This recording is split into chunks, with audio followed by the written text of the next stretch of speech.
ABP news आपको रखे आगे।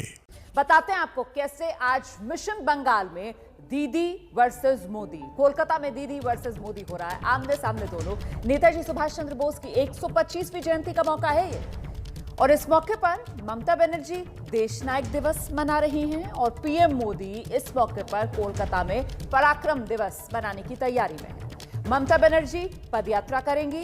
मोदी का कार्यक्रम विक्टोरिया मेमोरियल में होगा।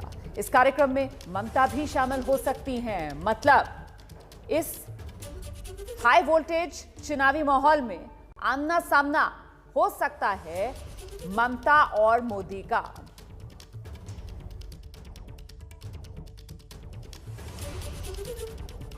कोलकाता की सड़कों पर आज लड़ाई है कि नेताजी यानी सुभाष चंद्र बोस किसके हैं।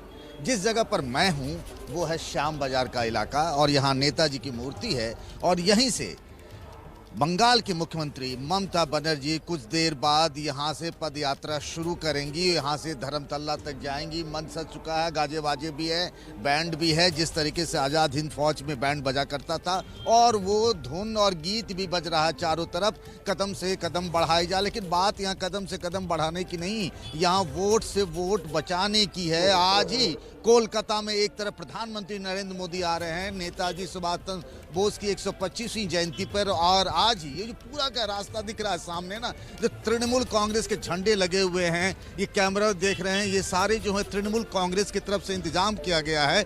और नई सड़क बनी है यहाँ पर, बहुत सारी कुछ साफ सफाई सवेरे से हो रही है। अब ममता बनर्जी जो है ना वो पैदल यात्रा करने में ज़्यादातर वो पैदल यात्रा ही करते हुए आपने देखा होगा, हवाई चप्पल में ही, साड़ी में। लेकिन हम बात जिस बात की कर रहे हैं वो है इस बार बंगाल का संग्राम कि क्या इस बार ममता अपनी कुर्सी बचा पाएंगी या बीजेपी जो कह रही है कि 200+ वो जीत हासिल करेगी। और आज नेताजी जो कि यहाँ के एक हाउस होल्ड नेम, हर घर में जाने जाते हैं सुभाष चंद्र बोस, और उनके नाम पर कि नेताजी सुभाष चंद्र बोस बीजेपी के हैं या फिर ममता के हैं, आज ये संग्राम है कलकत्ता की सड़क पर। कैमरामैन राजेश के साथ पंकज झा, एबीपी न्यूज, कोलकाता। अब आपको दिखाते हैं प्रधानमंत्री नरेंद्र मोदी के कार्यक्रम को लेकर कलकत्ता किस तरीके से तैयार है। सीधे आपको लेकर चलते हैं। मेरे साथ मेरे सहयोगी विकास भतौरिया इस वक्त मौजूद हैं और बताएंगे विकास किस तरीके से कोलकाता प्रधानमंत्री नरेंद्र मोदी के स्वागत के लिए तैयार 125वीं नेताजी की जयंती के मौके पर। विकास। जी हाँ, बिल्कुल रोमाना, शुक्रिया बहुत बहुत। और देखिए हम इस वक्त कोलकाता में हैं। कोलकाता में भी नेशनल लाइब्रेरी में, जहाँ पर सुभाष चंद्र बोस की 125वीं जयंती का भी एक कार्यक्रम है। यहाँ पर खास तौर पर एक प्रदर्शनी लगाई गई है और इस प्रदर्शनी के आयोजन में प्रधानमंत्री पहुँचने वाले हैं, इस प्रदर्शनी को देखने वाले हैं।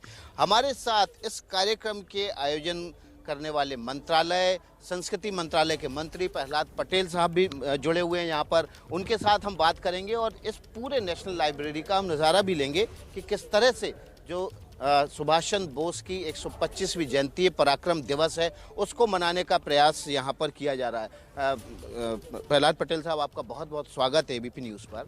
हम देख रहे हैं कि यहाँ की नेशनल लाइब्रेरी की आज छठा बिल्कुल निराली है। पूरा का पूरा जो ये पार्क है, ये नेताजी में हो चुका है। पहली चीज़ तो आज नेताजी की जयंती है जो पराक्रम दिवस के तौर पर पहली बार मनाई जाएगी और देश के प्रधानमंत्री उस उत्सव में शामिल होंगे। ये हमारे लिए गर्व करने की बात है कि 125 वर्ष में नेताजी को जो सम्मान मिलना था वो सरकारों ने नहीं दिया, और ये काम अगर किसी ने किया तो देश के प्रधानमंत्री ने किया।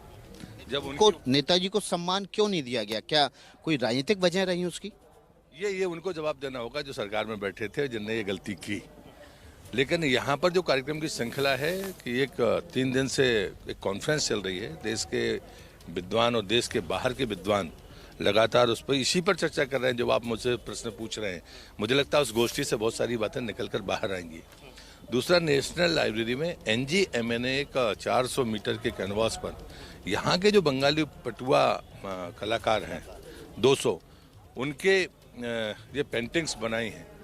मुझे लगता है कि आने वाली पीढ़ी को ये पता होना चाहिए कि आज से 100 वर्ष पहले एक आदमी महिला ब्रिगेड बना लेता है, देश की सरकार बना लेता है, 11 देशों को देश उसे मान्यता दे देते हैं, और मुझे लगता है कि वो इतना बहुआयामी व्यक्तित्व था।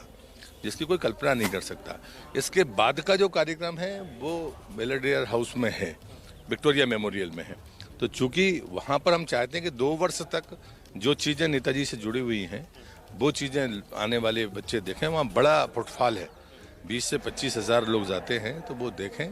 और ये पूरा वर्ष जो गतिविधियों का वर्ष होगा उनमें कम से कम आने वाली पीढ़ी की हिस्सेदारी हो।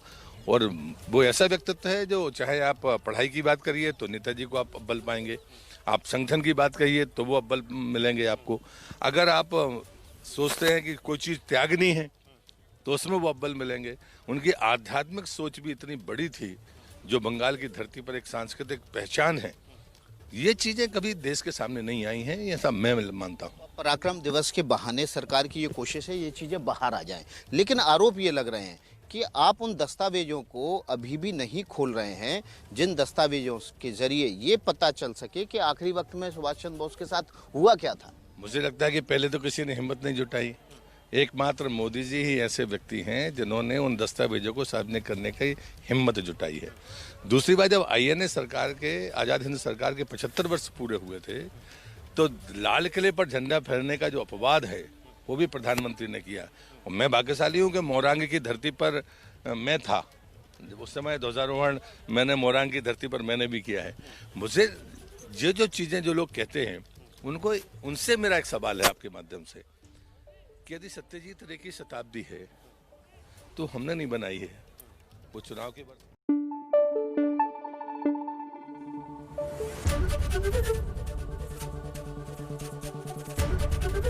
ABP न्यूज आपको रखे आगे।